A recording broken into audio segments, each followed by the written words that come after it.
ನೀವಿಬ್ಬರು ಪರಸ್ಪರ ಹೋರಾಟವನ್ನು ಮಾಡಿ ಯಾರು ವಿಜಯವನ್ನು ಸಂಪಾದಿಸುತ್ತಾರೋ ಅವರನ್ನೇ ವರಿಸುತ್ತೇನೆ.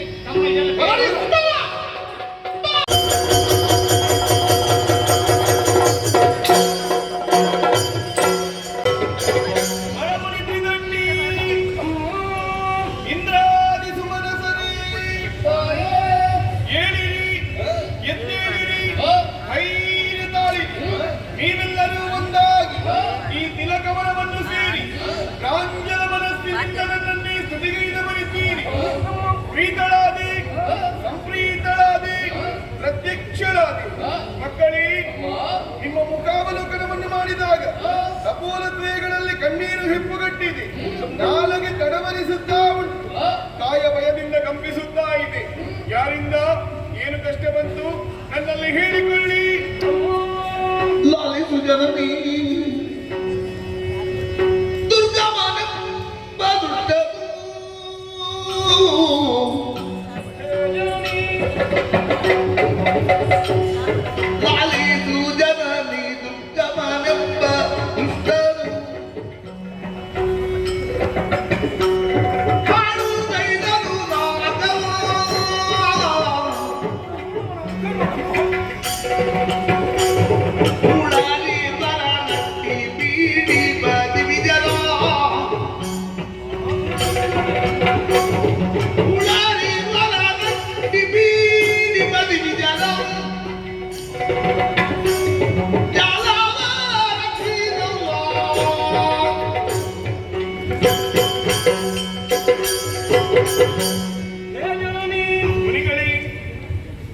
ಗೂಢದ ಕಥೆಯನ್ನು ಹೇಗೆ ವಿಸ್ತರಿಸೋಣವು? ದುರ್ಗನೆಂಬವನೆನ್ನುವಂತಹ ಅಸುರನು ಮಹಾಬಲಿಷ್ಠನಾಗಿ ವರದಿಂದಲೇ ವಿಜೃಂಭಿಸುವ, ಸ್ವಬಲವನ್ನು ಅಸುರ ಬಲವನ್ನು ಸೇರಿಸುವ ಮೂಲಕವಾಗಿ ದರಿದ್ರಿಯನ್ನು ಬೆಳಕುನುಂಟಾಣಿತು ಮಾತ್ರವಲ್ಲ, ನಾಲ್ಕಲೋಕವನ್ನು ಸೇರುವ ಮೂಲಕವಾಗಿ ದೇವತೆಗಳನ್ನು ಅಲ್ಲಿಂದ ಹೊಡೆದೋಡಿಸಿ ದುಃಖ ದೂರವಾದ ಭೂಮಿಯಲ್ಲಿರುವಂತಹ ಮಂದಿಗಳಿಗೆ ದುಃಖವನ್ನು ಒದಗಿಸಿದ. ಎಲ್ಲಾದರೂ ಹೋಗಿ ಮರೆಯಾಗಿ ತಾವಿರ್ತೇವೆ ಎನ್ನುವ ಹಾಗೆ ದೇವತೆಗಳು ಭಾವಿಸಿದರೆ ಅದಕ್ಕೆ ಅವಕಾಶ ಕೊಡಲಿಲ್ವಮ್ಮ. ದುಷ್ಟರೀರ್ವರನ್ನಟ್ಟುವ ಮೂಲಕವಾಗಿ ಇವರೆಲ್ಲರೂ ನಿಲ್ಲುವಲ್ಲಿ ನಿಲ್ಲಬಾರದೆ ಬಹು ಬಗೆಯಾಗಿ ಪೀಡಿಸುತ್ತಿದ್ದಾರೆ. ನಾಕವನ್ನು ಕಳೆದ ದೇವಂದನಿಗೆ ದಿಕ್ಕಿಲ್ಲದಾಗಿದೆ. ನಮಗೆ ಪರಿಹರಿಸಲು ಸಾಧ್ಯವಾದಂತಹ ಕಷ್ಟದಾಯೇ ಭೀತಿಯ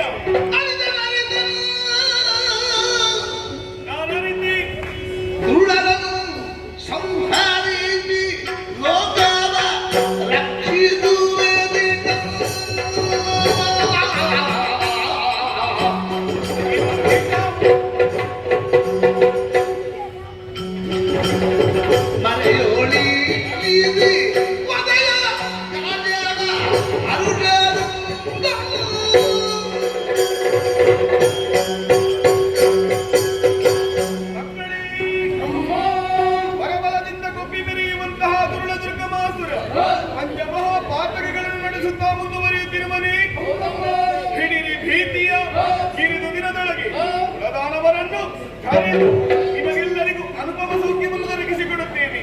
ಅಲ್ಲಿಯ ತನಕ ಮನೆಯಲ್ಲಿದ್ದು ಕಳವದ ಪ್ರಕರಣವನ್ನು ಕಂಡು ಸಂತೋಷ ಹೊಂದಿ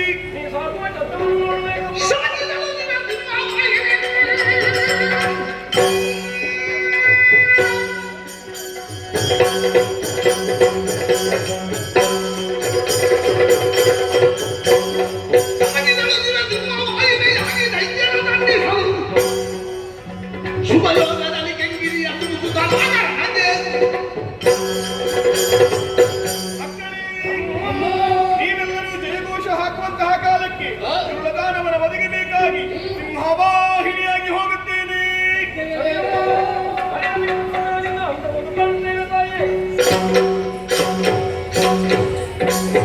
ಸುರರ ಬೆಂಬಿಡದಂತೆ ಬರುದಿಯ ದುರುಳರಿಗೆ ಮನ ತಿರುಗುವಂತದು. ಸುರರ ಬೆಂಬಿಡದಂತೆ ಬರುದಿಯ ದುರುಳರಿಗೆ ಮನ ತಿರುಗುವಂತದೇ. ಮರಳು ಮಾಡುತ್ತ ಕೊಲುವೆದೆ ಮುದ್ದಗಿರಿದೆ ಆ ದಿನದಿ. ಸ್ವಲ್ಪ ಆಲೋಚಿಸಬೇಕು. ಮಾಯ ಮೋಹಿನಿಯಾದಳು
ಧರಿಸಿ ವಿಶ್ವದ ಚೆಲುವ ವಿಶ್ವ ಸುಂದರಿಯಾದಿ ಸರಿ ಸರಿ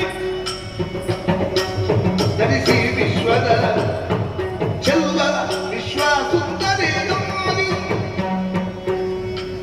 ಪರದಿವ್ಯಾಭರಣ ಭೂಷಿತೆಯಾಗುತ್ತಾ ಪರದಿವ್ಯಾಭರಣ ಭೂಷಿತೆಯಾಗುತ್ತಾ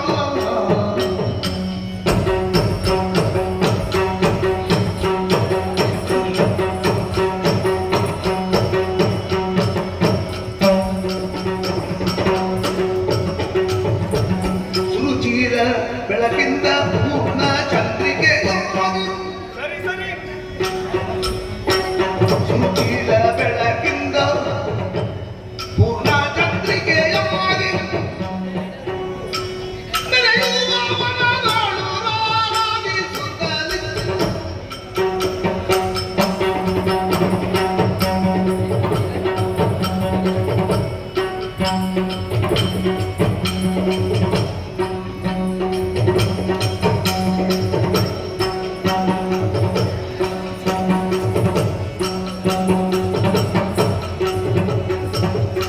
ಮಾಯಾಮೋಹಿನಿಯಾದಳು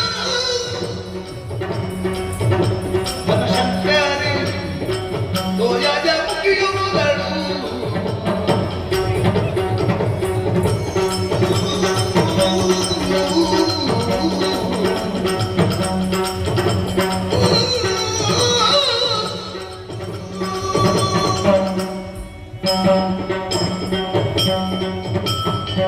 ಕಣ್ಣೀರು ಸುರಿಸುತ್ತಾ ಬಂದಂತಹ ಸುಮನಸರಿಗೆ ಹಾಗೂ ತ್ರಿದಂಡಿ ಮುನಿಗೆ ಅಭಯದ ವಚನಗಳನ್ನು ನೀಡಿ ಕಳುಹಿಸಿಕೊಟ್ಟಾಯಿ. ನುಡಿದಂತೆ ನಡೆಯಬೇಕಾದದ್ದು ಲೋಕಮಾತೆಯಾದಂತಹ ನನ್ನ ಕರ್ತವ್ಯ. ಮನ ಮಾಡಿದನು ಎಂದಾದರೆ ನೇರವಾಗಿ ಕಳರಿದ್ದಲ್ಲಿಗೆ ಹೋಗಿ ಅವರನ್ನೆಲ್ಲ ಆರಿಸಿಕೊಳ್ಳುವುದು ಕಷ್ಟವಲ್ಲ. ಆದರೆ ಹಾಗಾಗಕೂಡದು. ನನ್ನ ಯೋಗ್ಯತೆ ಏನೆನ್ನುವುದನ್ನು ಪ್ರತಿಯೊಬ್ಬರು ಅರ್ಥವಿಸಿಕೊಳ್ಳಬೇಕು. ಅದಕ್ಕಾಗಿ ದಾನವರೇ ನನ್ನತ್ತ ಬರುವ ಹಾಗೆ ಮಾಡಬೇಕು. ಹೇಗೆ ಬರೆಸಲಿ ಎನ್ನುವ ಹಾಗೆ ಆಲೋಚಿಸಿಕೊಳ್ಳಿ. ಈ ಪ್ರಪಂಚದಲ್ಲಿ ಹುಟ್ಟಿದಂತಹ ಪ್ರತಿಯೊಬ್ಬ ಪುರುಷರೂ ಕೂಡ ಹೆಣ್ಣು ಹೊನ್ನು ಮಣ್ಣು ಈ ಮೂರಕ್ಕೆ ಬಲಿ ಬೀಳಲೇಬೇಕು. ಮೂರು ಲೋಕವನ್ನು ಗೆದ್ದಾಳುವಂತಹ ಈ ದಾನವನಿಗೆ ಹೊನ್ನಿನ ಅಗತ್ಯವಾಗಲಿ ಮಣ್ಣಿನ ಅನಿವಾರ್ಯತೆ ಆಗಲಿ ಇರುವುದಕ್ಕೆ ಸಾಧ್ಯವೇ ಇಲ್ಲ. ಆದರೆ ಸುಂದರವಾದಂತಹ ಹೆಣ್ಣನ್ನು ಕಂಡಾಗ ಆತ ಮೋಹ ಪರವಶವಾಗಲೇಬೇಕು. ಅದಕ್ಕಾಗಿಯೇ ಮೋಹದ ಬಲೆಯೇ ಸೂಕ್ತ ಎನ್ನುವ ಹಾಗೆ ಆಲೋಚಿಸಿಕೊಳ್ಳಿ. ಆ ಕಾರಣದಿಂದಾಗಿ ಮಾಯಾ ಮೋಹಿನಿಯಾಗಿ ರೂಪವನ್ನು ಬದಲಿಸಿಕೊಂಡ ಹಾಗಾಯಿತು. ನನ್ನನ್ನು ಕಂಡಾಗ ನಾನು ಬೇಕು ಎನ್ನುವಂತಹ ಆಸೆ ಅವನಿಗೆ ಮೂಡಲೇಬೇಕು. ಆ ಕಾಲಕ್ಕೆ ನನ್ನನ್ನು ಪಡೆಯಬೇಕೆನ್ನುವಂತಹ ಆಸೆ ಇರಿಸಿ ಬರುವಂತಹ ಕಾಲದಲ್ಲಿ ಬರುವಂತಹ ಕಳವನ್ನೆಲ್ಲ ಕೊಲ್ಲುವುದಕ್ಕೆ ಕಷ್ಟವಲ್ಲ. ಸರಿ ಸರಿ, ಈ ಪ್ರಪಂಚದಲ್ಲಿ ಸಿಗುವಂತಹ ಸೌಂದರ್ಯದಿಂದ ತಿಲದಷ್ಟು ಪಡೆದು ವಿಶ್ವ ಸುಂದರಿಯಾಗಿ ಕಾಣಿಸಿಕೊಳ್ಳುತ್ತಾ ಇದ್ದೇನೆ. ಪೂರ್ಣ ಚಂದ್ರನ ಕಾಂತಿಯಿಂದಲೇ ಕಂಗೊಳಿಸುತ್ತಾ ಇದ್ದೇನೆ. ದಿವ್ಯ ಆಭರಣಗಳನ್ನು ಧರಿಸಿಕೊಂಡ ಹಾಗಾಯಿತು. ಈ ಕಾರಣದಲ್ಲಿ ಗಾಯನವನ್ನು ಪಾಡುತ್ತಾ ಕುಳಿತುಕೊಳ್ಳುವುದಕ್ಕೆ ಯೋಗ್ಯ ಸ್ಥಳ ಯಾವುದು ಎನ್ನುವ ಹಾಗೆ ಆಲೋಚಿಸಿದಾಗ ಅಮ್ಮರ ಬದಲಿನಲ್ಲಿ ಇಳಿದುಕೊಂಡಲ್ಲ ಕನಕ ದುಯ್ಯಾಲೆ. ಈ ಕಾಂಚನ ದುಯ್ಯಾಲೆಯನ್ನು ಏರಿಕೊಂಡು ಗಾಯನವನ್ನು ಪಾಡುತ್ತಾ ಕಳರ ನಿರೀಕ್ಷೆಯಲ್ಲಿರುತ್ತೇನೆ.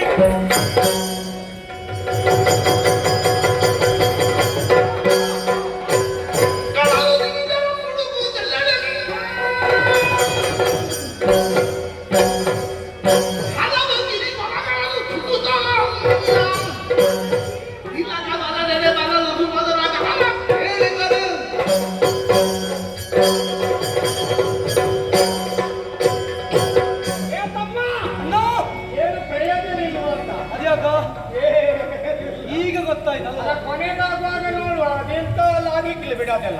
ಆದ್ರೆ ಈಗ ನಾವು ಕೊನೆಯವರೆಗೂ ಮುಟ್ಲಿಕ್ಕಿಲ್ಲ. ಅದ್ಯಾಕ ಆದ್ರಿಂದ ಹುಡುಕಾಡ್ತಾ ಇದ್ದೇವೆ. ಏನಾದ್ರೂ ಪ್ರಯೋಜನ ಉಂಟಾ? ಏನು ಪ್ರಯೋಜನ ಆಗಲಿಲ್ಲ. ದೇವತೆಗಳ ಬೆನ್ನತ್ತಿ ಬಂದದ್ದೇ ಹೊರತು ನಾವು ಹುಡುಕಿದ್ದೇ ಬಂತು. ಆದ್ರೇನು ಮಾಡುವ, ಏನು ಒಂದು ಘೋರವಾದಂತಹ ಅರಣ್ಯವನ್ನು ಸೇರಿದ್ದೇವೆ. ಆ ಅರಣ್ಯವನ್ನು ಸೇರಿದಾಕ್ಷಣವಿಗೆ ನಮಗೆ ಕಿವಿಗಳಿಗೆ ಇಂಪಾದ ಗಾಳಿಯಲ್ಲಿ ಕೇಳಿ ಬರ್ತಾ ಇದೆ. ಹೌದು, ಹಕ್ಕಿ ಪಕ್ಷಿಗಳ ಇಂಕರುವ ತುಂಬಿಗಳ ಕೇಕರು ಕಳಿಸಿರೋದಲ್ಲ ಅಲ್ಲ. ಗೊತ್ತಾಯ್ತು ಏನಾಯ್ತು? ಸಂಗೀತ ಕ್ಷೇತ್ರದಲ್ಲಿ ಮೂಲವಾಗಿ ಕಾಣಿಸಿಕೊಂಡವಳು ಮಾಡಿ ಹಾಗಿದ್ರೆ ವಾಣಿಯ ಬಂದು ಬಾರಿಸ್ತಿರ್ಬೇಕು. ವಿನಯ ನದಿಯಲ್ಲ ನೀಯಲ್ಲ ವಾಣಿಯಂತಲ್ಲ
ಜ್ಞಾನ ಸುದಯ ಮೋಡಿ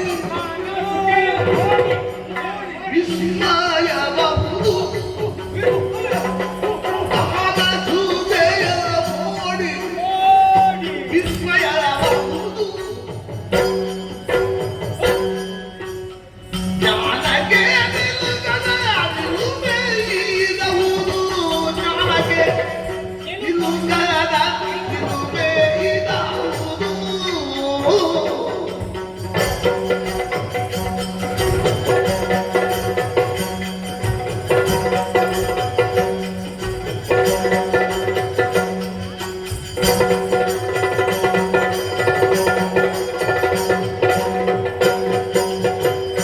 ವೀಣೆಯ ಗತಿಯಲ್ಲ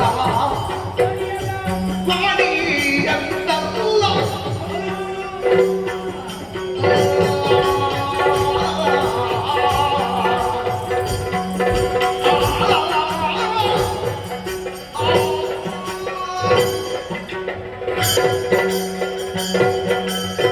ಅಣ್ಣೋ ಪ್ರಪಂಚದಲ್ಲಿ ಆ ಸೃಷ್ಟಿಕರ್ತನ ಮಡದಿಯಾದಂತ ವಾಣಿ ವೀಣೆಯನ್ನು ಬಾರಿಸುತ್ತಾ ಇಂಪಾಗಿ ಹಾಡುವಳು ಅಂತ ಗೊತ್ತಾಗಿದೆ. ಅಣ್ಣ ಅವಳು ಇಲ್ಲಿಗೆ ಬಂದಿರ್ಬೋದಲ್ಲ. ಈಗ ಈ ಕಾಲಕ್ಕೆ ಕೇಳುವಂತಹ ಸ್ವರ ಇದು ವಾಣಿಯದ್ದು ಎನ್ನುವಂತಹ ಮಾತನ್ನು ಆಡ್ತಾ ಇದ್ದೀಯ. ಹೌದು ಅಣ್ಣ ಈಗ ವಾಣಿ ಬಂದು ಹಾಡಬೇಕು ಅಂತ ಇದ್ರೆ ಆಕೆಗೆ ವೀಣೆಯ ಅಗತ್ಯ ಉಂಟು.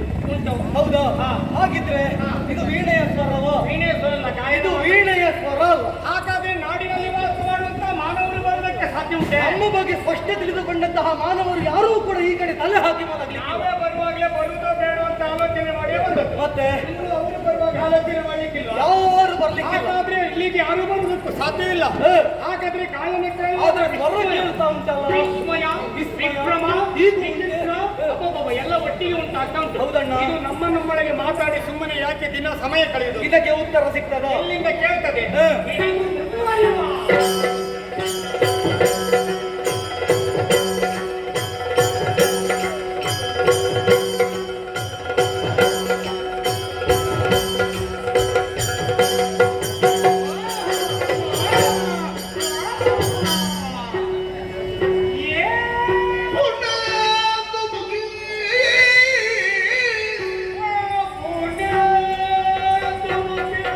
ಚೆಲ್ಲ ಸೌಗಂಧಿಗೆ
ನಿನ್ನ ಪೂರ್ಣ ವಿಳಾಸ ಹೇಳಿ.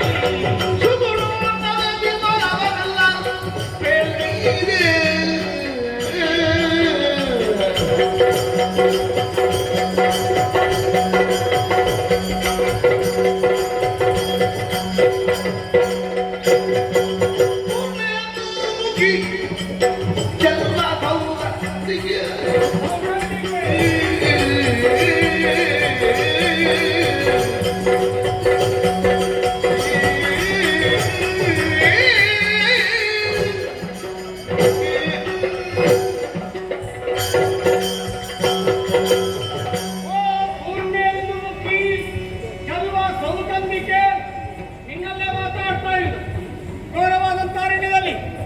ಅಡ್ಡಾಡಿಕೊಂಡಿರುವಂತಹ ಸಂದರ್ಭ ಕಿವಿಗಳಿಗೆ ಕೇಳಿದಂತಹ ಗಾಯವನ್ನಾಲಿಸಿ ಹಾಡುವಂತಹ ವ್ಯಕ್ತಿ ಯಾರು? ನಮ್ಮಲ್ಲಿ ಹಾಡುವ ಜನ ನೋಡುವ ಕೇಳಿ ಮುಂದುವರೆದು ಬರುತ್ತಿರುವಾಗ ಏನದ ಆಶ್ಚರ್ಯವನ್ನು ಕಾಣ್ತಾ ಇದ್ದೇನೆ. ಏನಾಯ್ತು? ಆಕಾಶದಿಂದ ಕೋಲ್ವಿಂಚನ್ನು ಬೆರಗಿ ಬಿದ್ದ ಅಥವಾ ನಕ್ಷತ್ರಗಳೇ ರಾಶಿ ರಾಶಿಯಾಗಿ ಬೆರಗಿ ಬಿದ್ದವ ಎನ್ನುವ ಹಾಗೆ ಭಾಸವಾಗ್ತಾ ಇದೆ. ಆ ನಕ್ಷತ್ರದ ಮಧ್ಯದಲ್ಲಿ ಹೇಗೆ ಚಂದ್ರೊಬ್ಬ ಗೋಚರಿಸ್ತಾನೋ ಅದೇ ರೀತಿಯಲ್ಲಿ ಕಾಡಿನಲ್ಲಿ ಹೆಣ್ಣಾದಂತ ನೀನೊಬ್ಬಳೇ ಚಂದವಾಗಿ ಕಾಣಿಸ್ತಾ ಇದ್ದೆ. ಸೌಗಂಧಿಕೆ ಅಂತ ಹಾಗೆ ಹೆಸರಿಟ್ಟದ್ದು. ನನಗೊಬ್ಬಳಿಗೆ ಇರುವುದು ಸೌಗಂಧಿಕೆ. ಬಂಗಾರ. ಹೌದು. ಇನ್ನೊಂದು ಮೇಲಿಂದ ಕೆಳಗೆ ನೋಡಿದ್ರೆ ಅಲ್ಲ ಮೇಲೆ ವಸನದ ಮೇಲೆ ನೋಡುವಾಗ ಮತ್ತಿದ್ದರೆ ನಮಗೆ ಗೊತ್ತಿಲ್ಲ ಅದರ ಅನುಭವ.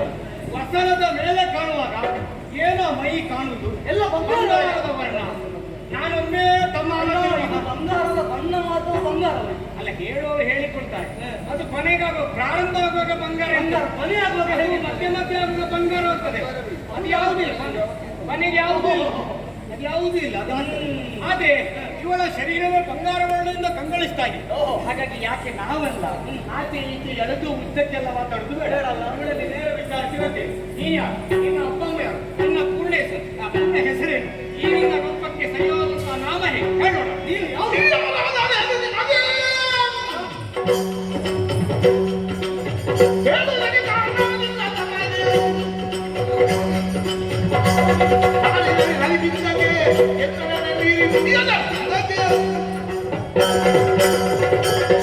ನನ್ನನ್ನು ಕಂಡಂತಹ ನೀವು ವಿಧ ವಿಧವಾಗಿ ವರ್ಣಿಸುವುದಕ್ಕೆ ಮುಂದಾಗುತ್ತಾ ಇದ್ದೀರಿ. ಕಡಿಮೆ ಉಂಟು ಬೇಡ ಅಂತ ಸುಮ್ಮನಾಗದು. ನಾನನ್ನ 1000 ನಾಲಿಗೆಗಳ ಆದಿಶಂಕರಿಗೆ ನಿನ್ನವರ ಒಬ್ಬ ಎಂತದ್ದು ಚಂದ ಎಲ್ಲರೂ ಯಾವುದಿಗೆ ಬೇಕಾದನ್ನೇ ಇಟ್ಟಿದ್ದಾರೋ ಹಾಗೆ ಅಲ್ಲ ಆಚೆ ಮಾಡಿದ್ದಾರೆ. ಒಂದು ಗೊತ್ತಲ್ಲ ಅದು ಶಕ್ತಿನವರು ಹೇಳಬೇಕು. ಹೊಗಳಿದ್ದು ಮಾತ್ರವಲ್ಲ ಪರಿಚಯ ಕೇಳುತ್ತಾ ಇದ್ದೀರಿ. ನಾನು ಯಾರಾದರೆ ನಿಮಗೆ ಒಬ್ಬಳೇ ಆಚೆ ನಾನು ಯಾರಾದರೆ ನಿಮಗೆ? ಈಗ ನಮ್ಮ ಪ್ರಶ್ನೆಗೆ ನಿನ್ನದು ಮರು ಪ್ರಶ್ನೆ. ಹೌದು, ನಾನು ಯಾರು ಅಂತ ನಿಮಗೆ ಅಗತ್ಯವಿಲ್ಲ. ಅಲ್ಲ ಬೇಕು ಅಲ್ಲ ಬಂದ ಹಾಗೆ ಹಿಂದೆ ಹೋಗ್ತೀರಿ ಯಾಕೆ ಬರಲ್ಲ?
ಅಲ್ಲ ಹೋಗಿ ಹೇಳುವುದನ್ನು ಹೇಳದೆ ನಾವು ಹೋಗಿದ್ದೇವ. ನಮ್ಮದು ಮುಗಿಸದೆ ನಾವು ಹೋಗ್ಲಿಕ್ಕಿಲ್ಲ. ಅದು ಯಾಕೆ ಬಲ್ಲಯ್ಯ? ಮತ್ತೆ ಅವರನ್ನು ಮುಗಿಸದೆ ಬಿಡುವುದು. ಈಗ ನಿನ್ನನ್ನು ಕಂಡು ಈಗ ಇಷ್ಟು ಸಮಾಧಾನವನ್ನು ಮಾತಾಡಿದ್ದು ಯಾಕೆ ಬಲ್ಲಯ್ಯ? ನಾವು ನಿನ್ನ ಈ ರೂಪಲಾವಣ್ಯವನ್ನು ಕಂಡ ಬಳಿಕ ಸೋತು ಹೋಗಿದ್ದೇವೆ.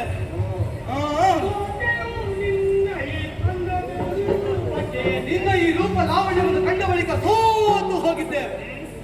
ಆಮೇಲೆ ಒಂದೇ ಒಂದು ನಿರ್ಧಾರಕ್ಕೆ ನಾವು ಬಂದಿದ್ದೇವೆ. ಯಾವುದು ತಮ್ಮ? ಯಾವ ರೀತಿ? ಯಾವುದು? ಭಾರಿ ಜಾಸ್ತಿಯಾದಂತಹ ನಿನ್ನನ್ನು ನಾವಿಬ್ಬರು ಕೂಡ ವರಿಸಬೇಕು ಎನ್ನುವ ಹಾಗೆ. ನಿನಗೆ ಸುಖರಿಗೆ ಸಿಕ್ಕಿರಲಿಕ್ಕೆ ಕಾಣ್ತದೆ. ಅಲ್ಲ ಇಷ್ಟವರೆಗೆ ಸುಖ ಸ್ಥಿತಿ ಅಂತ ಕಾಣ್ತದೆ. ಅಲ್ಲ ನಮಗೆ ಗೊತ್ತಿಲ್ಲ. ಅಲ್ಲ ಒಮ್ಮೆ ಹೇಳಿದ್ರೆ ಅರ್ಥ ಆಗುದಿಲ್ಲ. ನಾವು ಇವತ್ತೇ ನೋಡಿದ್ದು, ಮೊದಲು ನೋಡಿದ್ದಿಲ್ಲ. ಹಾಗಾಗಿ ಶುದ್ಧ ಮತ್ತೆ ನಮಗೆ ಗೊತ್ತಿಲ್ಲ. ಇದು ನಾವು ಪ್ರಥಮ ನೋಡುದಲ್ಲ. ನಮಗೆ ನಿಮಗೆ ಅಲ್ಲ ನೀನು ಹೇಳುವ ಯಾವುದು ಸುಖದ ಅಲ್ಲ ಸುಖ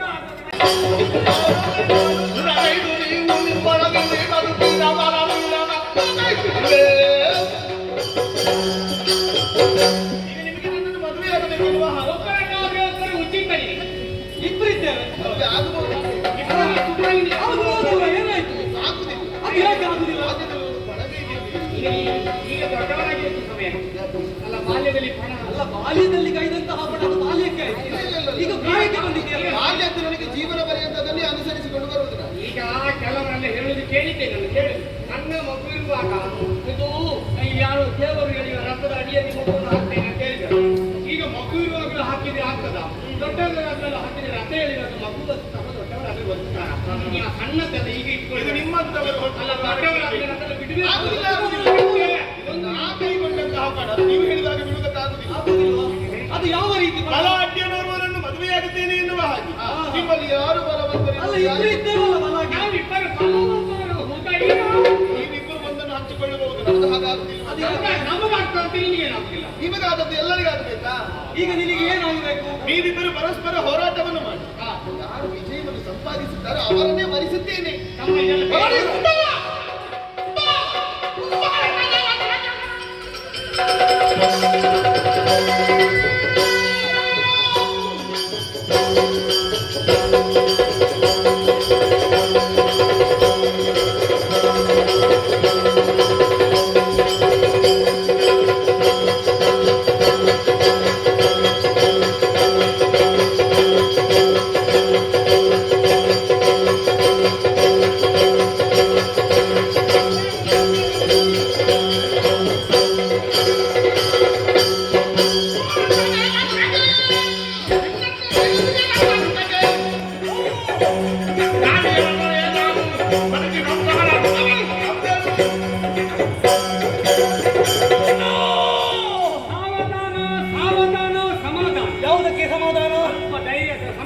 ಹೀಗೆ ಹೇಳಿದಂತಹ ಮಾತು ಹೇಗೆ? ನಿನಗೆ ಎದ್ದದ್ದು ಯಾಕೆ? ಬಲಾಢ್ಯರನ್ನು ಮದುವೆ ಆಗುತ್ತೇನೆ ಎನ್ನುವ ಹಾಗೆ. ನಾವಿಬ್ಬರು ಬಲಾಟೆ. ಈಗ ಇಬ್ಬರನ್ನು ಆಗುದಿಲ್ಲಲ್ಲ. ಬಲಿಯಲ್ಲ ಇದು. ಏ, ಆಗುವುದು ಕೇವಲ ಒಬ್ಬನನ್ನು ಮಾತ್ರ ಎನ್ನುವ ಹಾಗೆ. ಏ ದುರ್ಗಾರಕ್ತ, ಯಪ್ಪ, ಅಣ್ಣ ತಮ್ಮ ಬಂಧು ಬಳಗ ಎಲ್ಲ ಬಿಟ್ಟಿದ್ದೇನೆ.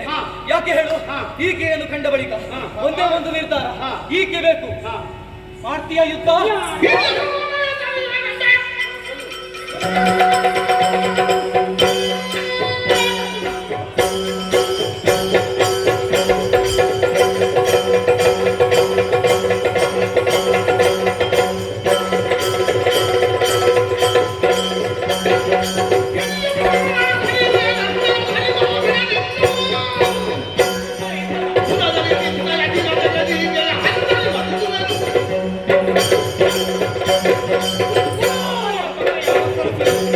ಇವಳ ಸೌಂದರ್ಯಕ್ಕೆ ಮಾರು ಹೋದಂತ ನಾವು ಇಬ್ಬರು ಮದುವೆ ಆಗುವುದಕ್ಕೆ ಸಿದ್ಧರಿದ್ದೇವೆ. ಆದ್ರೆ ಅವಳು ಹೇಳ್ತಾ ಇದ್ದಾಳೆ ಒಬ್ಬಳನ್ನು ಮಾತ್ರ ಆಗುದು. ಇಬ್ಬರು ಆಗುದಿಲ್ಲಂತೆ. ಈಗ ಅವಳ ಶರೀರ ನೋಡುವಾಗ ಇಬ್ಬರನ್ನು ಸುಧಾರಿಸಲಿಕ್ಕೆ ಆಗುದಿಲ್ಲ ಅವಳಿಗೆ. ಅದು ಅವಳಿಗೆ ಒಪ್ಪಿಗೆ ಇಲ್ಲವ. ಆದ್ರೆ ಅವಳೇ ನೋಡುದು ಇದೆಲ್ಲ ಹೆಣ್ಣು ಮಕ್ಕಳು ಕೆಲವರನ್ನು ಮೋಸ ಮಾಡುವಂತ ಬುದ್ಧಿ ಇದು. ಯಾಕೆ? ಅದಕ್ಕಾಗಿ ಹೇಳುದು ಹೆಣ್ಮಕ್ಕಳನ್ನು ಊಸರವಳ್ಳಿ ಕ್ಷಣಕ್ಕೊಂದು ಬಣ್ಣ ಹೇಗೆ ನಂಬಲಿ ನಿಮ್ಮ ಅಂತ. ಈಗ ನಾವೇನು ಮಾಡ್ತೇವೆ? ನೀನು ಹೇಳುವುದೇನು? ಅವಳ ಸೌಂದರ್ಯಕ್ಕೆ ನಾವು ಹೊಡೆದಾಡಿಕೊಂಡು ಅಣ್ಣ ತಮ್ಮ ಹೊಡೆದಾಟ ಮಾಡಿದ್ದಾರಂತ ಒಂದು ಹೆಸರು ಬರುದು. ನಾವು ಒಂದು ಇತ್ಯರ್ಥಕ್ಕೆ ಬರುವ. ಯಾವ ರೀತಿ? ಒಂದು ಅಣ್ಣನವರಂತ ನಾನು ಮದುವೆ ಹಾಕ್ತೇನೆ. ಆಗುದಿಲ್ಲ. ಅದಾಗುದಿಲ್ಲ. ಹಾಗಾದ್ರೆ ಅಲ್ಲ, ನೀನು ಮದುವೆ ಆಗುದು, ನಾನು ಸುಮ್ಮನೆ ಅಲ್ಲ ಇಬ್ಬರಿಗೂ ಮದುವೆ ಬೇಡ. ನಿನ್ನ ಮಾತು ಕೇಳುವಂತಹ ವ್ಯವಧಾನದಲ್ಲಿ ನಾನಿಲ್ಲ. ಹೇಳುದಿಲ್ಲ. ಒಂದೇ ಒಂದು ಯುದ್ಧವೇ. ತಮ್ಮ ಎನ್ನುವಂತ ಇನ್ನು ನನಗೆ ಒಳ್ಳೆಯ ತನ ಇಲ್ಲ.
ತಮ್ಮನನ್ನು ನಾನು ಕೊಂದವನಿದ್ದೇನೆ, ಪರಾಕ್ರಮಿ ಎನಿಸಿಕೊಂಡು ಕಂಡುಕೊಂಡಿದ್ದೇನೆ. ಈಗ ನಿನಗೆ ಒಪ್ಪನೆ ಆಯ್ತಲ್ಲ, ಇಬ್ಬರು ಕೊಡುವಂತ ಸುಖ ನಾನೊಬ್ಬನೇ ನಿನಗೆ ಕೊಡ್ತೇನೆ. ಮದುವೆ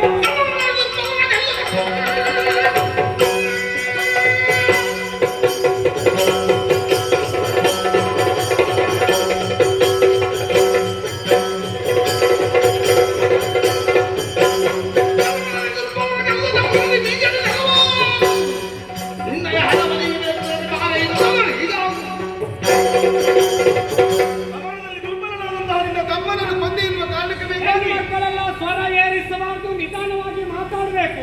ಈಗ ಸ್ವರ ಏರದ್ದು ಮಧ್ಯಾವಾಗ ಏರುವುದು. ಅಲ್ಲ, ಹೆಣ್ಣು ಮಕ್ಕಳಿಗೆ ಸ್ವರ ಏರಿಸಿರೋದು ಒಳ್ಳೇದಲ್ಲ. ಅವಳು ಮತ್ತೆ ನೀನು ಸೌಂದರ್ಯ ಉಳ್ಳವಳಲ್ಲ, ಅದಕ್ಕೆ ಏನು ಪ್ರಯೋಜನ? ಸೌಂದರ್ಯದವರಿಗೆ ಸ್ವರ ಇರಬಾರದು ಅಂತ. ಅಲ್ಲ, ಸೌಂದರ್ಯಕ್ಕೆ ತಕ್ಕುಲದ ಸ್ವರ ಇರಬೇಕು, ಏರಿಸುವಾಗ. ತಮ್ಮನನ್ನು ಸೋಲಿಸಿದೆ ಎನ್ನುವ ಕಾರಣಕ್ಕೆ ಬೇಕಾಗಿ ನೀನೊಬ್ಬ ಬಲಾಟಿ ಎನ್ನುವ ಹಾಗೆ ನೀನು ಹೇಳಿದ್ದಲ್ಲ, ಇಬ್ಬರಲ್ಲಿ ಯಾರಾದ್ರೂ ಒಬ್ಬರನ್ನು ಸೋಲಿಸಿ ಸಾಕಾಗುವುದಿಲ್ಲ.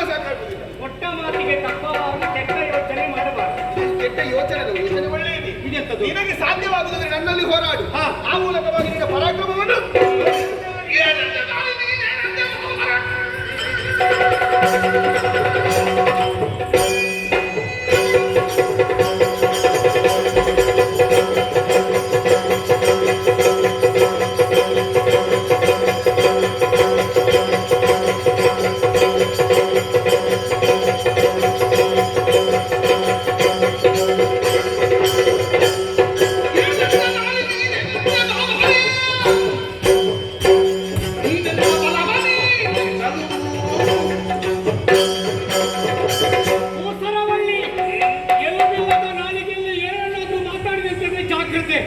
ಹೆಣ್ಣೆನ್ನುವುದಾಗಿ ಮೊದಲು ಆಡಿದ ಮಾತಿಗೆ ನಾನು ಬೇಡಿಕೊಂಡೆ ತಮ್ಮನೆಲ್ಲ. ಬೇಡ ತಮ್ಮ, ಇದೆಲ್ಲ ನಮಗೆ ಆಗ್ಲಿಕ್ಕಿಲ್ಲ. ಹೆಣ್ಣಿಗಾಗಿ ತಮ್ಮನನ್ನೇ ಕೊಂದಿದ್ದಿ. ಮದುವೆ ಆದ ಸತಿಸುತ್ತರು ಹಿತರೆಂದು ಮಧ್ಯಮರೆಂದು ಭ್ರಮೆಯಲ್ಲಿ ಪ್ರತಿಸೂನ್ಯನಾಗಿ ಕೆಡಬೇಡ ಅಂತ ದಾಸರು ಹೇಳಿದ್ದಾರೆ. ಅದನ್ನು ಕೇಳಲು ಅರ್ಥ ಆಗಿಲ್ಲ. ತುಟಿ ಬೀರಿದ ಹಲ್ಲು, ಮನೆ ಮುಂದೆ ದೊಡ್ಡ ಮೆಟ್ಟುಕಲ್ಲು, ಕುಡಿಯುವ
ಮಕ್ಕಳೇ, ನಿಮಗೆಲ್ಲರಿಗೂ ಉಪಚಾರವನ್ನು ನೀಡುತ್ತಿದ್ದಂತಹ ದುರ್ಗಾರಕ್ಕ ಹಾಗೂ ಧೂಮ್ರಾಕ್ಷರನ್ನೇ ಕೊಂದ ಬಳಿದ್ದೇನೆ. ಇಲ್ಲಿಗೆ ಮುಗಿಯಲಿಲ್ಲ. ಇನ್ನು ಕೆಲವು ದಿವಸಗಳಲ್ಲಿ ದುರ್ಗಮಾಸುರನನ್ನು ಕೊಂದು ನಿಮಗೆಲ್ಲರಿಗೂ ಅನುಭವ